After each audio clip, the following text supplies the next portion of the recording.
सबको जय मसीह की। आइए हम परमेश्वर का धन्यवाद करते हैं। खुदा ने हमें संभाला, खुदा ने अपनी हजूरी से भरा ताकि हम खुदा की नज़दीकी में आ सके, क्योंकि खुदा ही अपनी सामर्थ्य देता है और हम खुदा के बीच में बने रहते हैं। हम परमेश्वर का धन्यवाद करते हैं कि वो हमें संभालता है, वो हमें आशीष देता है, बरकत देता है। आइए हम आज के वचन के द्वारा परमेश्वर से जुड़ते हैं और आप लोगों से भी परमेश्वर के वचन के द्वारा हम जुड़े हैं। आप सबका धन्यवाद करते हो। आप इस वचन को आगे फैला रहे हैं, लाइक कर रहे हैं और ऐसे ही फैलाते रहिए। यही हमारा काम है कि हम वचन के नज़दीकी में बने रहें। अगर हमारे भाई बहन कुछ नहीं भी वचन प्रचार कर पाते तो मतलब हम सब को कोशिश करनी है, क्योंकि हम में से कोई परफेक्ट नहीं, क्योंकि लेकिन परमेश्वर का वचन कहता है कि तुम याजकों का समाज हो। तो हम परमेश्वर के इसी वचन को लेके चलते हैं कि हम क्या हैं, याजकों का समाज है। तो क्यों ना हम सब मिलकर परमेश्वर के वचन को फैलाएं, क्योंकि उसका वचन फैलना ज़रूरी है। क्योंकि परमेश्वर ने चुने हैं और ठहराए हैं कि हम फल लेके आए। वो एक को नहीं चुनता, वो सबको चुनता है और सब अलग अलग तोड़े पर ठहरा देता है। अब हम क्या करते हैं ये हमारे ऊपर डिपेंड है। आइए हम परमेश्वर के वचन से बात करेंगे। परमेश्वर का वचन आज हमसे क्या कहना चाहता है और क्या हमें वो बताना चाहता है, वो हमसे क्या बात करना चाहता है। परमेश्वर का पवित्र आत्मा हमें क्या गाइड करता है। आइए हम परमेश्वर के वचन के द्वारा बात करते हैं। यहाँ पर हम परमेश्वर का वचन देखते हैं। मत्ती 7 अध्याय उसकी 7 आयत हम देखेंगे। यहाँ पर लिखा है मांगो तो पाओगे। यहाँ पे साफ लिखा है कि मांगो तो पाओगे, मांगो तो तुम्हें दिया जाएगा, ढूंढो तो तुम पाओगे, खटखटाओ तुम्हारे लिए खोला जाएगा। हालेलुया। यहाँ पर परमेश्वर का वचन साफ कह रहा है कि मांगो तो तुम्हें दिया जाएगा। ये मांगते हम क्या है, ये हमारे ऊपर डिपेंड है। हम क्या मांग रहे हैं परमेश्वर से, ये देखना। क्योंकि हम लोग ज़रूरी चीज़ों पे, अपनी जो दुनियावी चीज़ें हैं उन पर अपना ध्यान अग्रसर करते हैं, उन पर अपना ध्यान लगाए रखते हैं।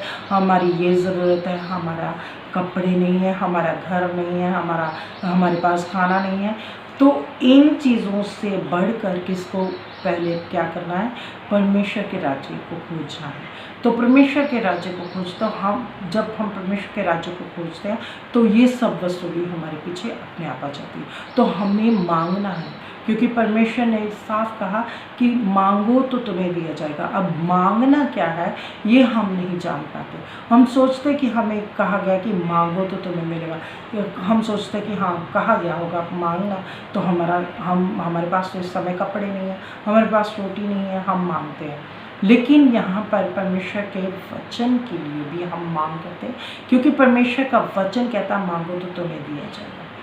और यहाँ पे जब हम आगे पढ़ेंगे, यहाँ पे ढूंढो तो तुम पाओगे, खटखटाओ तो तुम्हारे लिए खोला जाएगा। क्योंकि जो कोई मांगता है उसे मिलता है, जो कोई ढूंढता है वह पाता है, और जो कोई खटखटाता है उसके लिए खोला जाएगा।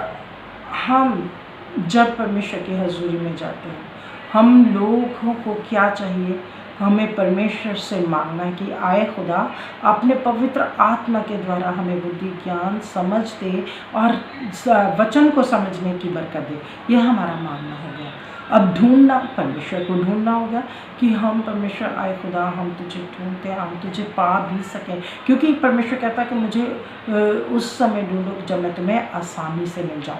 तो ये वचन भी हमारे लिए ज़रूरी कि हम क्या ढूंढ रहे हैं, हम क्या ढूंढ रहे हैं, हम किसको ढूंढते रहते हैं। हम परमेश्वर के वचन के द्वारा चलें, परमेश्वर के वचन को समझें, परमेश्वर के वचन के द्वारा ही अपने आप को लगाए रखें। उसके बीच में रहकर हर काम को करना ज़रूरी है, क्योंकि हर वादा परमेश्वर का अटल है।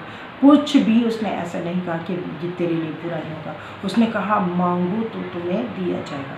खुदा मांगने वालों को देता है, खुदा ढूंढने वालों को मिलता है, और जो खटखटाता है उसके लिए खोला जाएगा। जब परमेश्वर कहता है कि मैं तेरे द्वार पर खड़ा खटखटाता हूँ, दरवाज़ा खोल, मैं तेरे साथ क्या करूँगा, भोजन करूँगा। तो हमें परमेश्वर के साथ रहना है, उसके साथ हम चाहते हैं, हम सब चाहते हैं कि वो हमारे अंग संग रहे। वो साथ रहेगा तो हमारे भीतर डर नहीं होगा, वो साथ रहेगा तो हमारे अंदर निर्भयता की आत्मा होगी, वो साथ रहेगा तो हमारे भीतर क्या होगी, शांति होगी।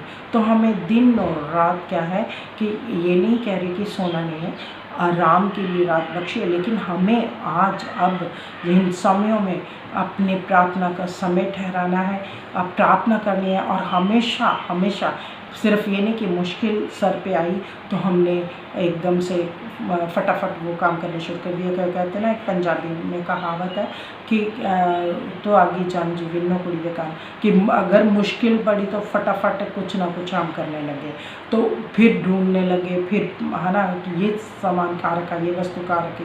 तो ऐसे ही है, जब हमारे ऊपर कोई दुविधा पड़ती है, कुछ मुश्किल पड़ती है, तो हम कहते हैं आए हम फटाफट घुटने टेक कर प्रार्थना करना शुरू करते हैं कि आए खुदा हमें बचाए, या कुछ हमें चाहिए तो हम फिर कहते हैं कि आए खुदा हमें दे ये चीज़। लेकिन हम रेगुलर प्रार्थना नहीं करते, हम रेगुलर उससे कभी नहीं मांगते। अगर हमारा रिश्ता खुदा के साथ अच्छा और पक्का होगा तो हमारी छोटी सी प्रार्थना भी और थोड़ा सा विश्वास भी वो काम करेगा। क्योंकि अगर हमने उसे ढूंढा नहीं, हमने उसको पाएंगे कैसे, हमने खटखटाया नहीं तो हमारे लिए दरवाज़ा खुलेगा कैसे। तो वो तो जैसे हम लोग प्रार्थना करते हैं, प्रार्थना जब हम करते हैं तो बहुत सारी ऐसी आत्मिक ताकतें हैं, जो शक्तियां हैं, जो हमारी प्रार्थनाओं को रोकती हैं। वो रोकती हैं ताकि हाँ हमारा जो काम परमेश्वर के साथ जुड़ना वो पूरा ना हो सके और परमेश्वर हमारी प्रार्थना परमेश्वर तक ना पहुंच सके। हम देखते हैं दानियल ने जब लगातार 20 दिन प्रार्थना की, 21वें दिन उसके प्रार्थना का उत्तर आया, लेकिन उसके प्रार्थना का उत्तर पहले ही दिन मिल चुका था। लेकिन जो शैतान था वो दूत के साथ, स्वर्गीय दूत के साथ लड़ रहा था, उसमें लड़ाई हो रही थी दोनों में। तो वो उसकी बरकत को इसलिए रोकना चाहता था कि वो कहीं ना कहीं बेहाल हो और कहे कि हाँ खुदा से मैंने मांगा और नहीं पाया। तो ये चीज़ें होती कि हमारा मांगना कैसे किस पर हमारे ऊपर डिपेंड करता है। अगर हम रिश्ता बना कर रखेंगे खुदा के साथ तो हमारा मांगना भी उसी के बीच में होगा, हमारी दुनियावी चीज़ें नहीं होंगी, क्योंकि ये सब वस्तुएं तो मिल जाएंगी, ये परमेश्वर का वादा है।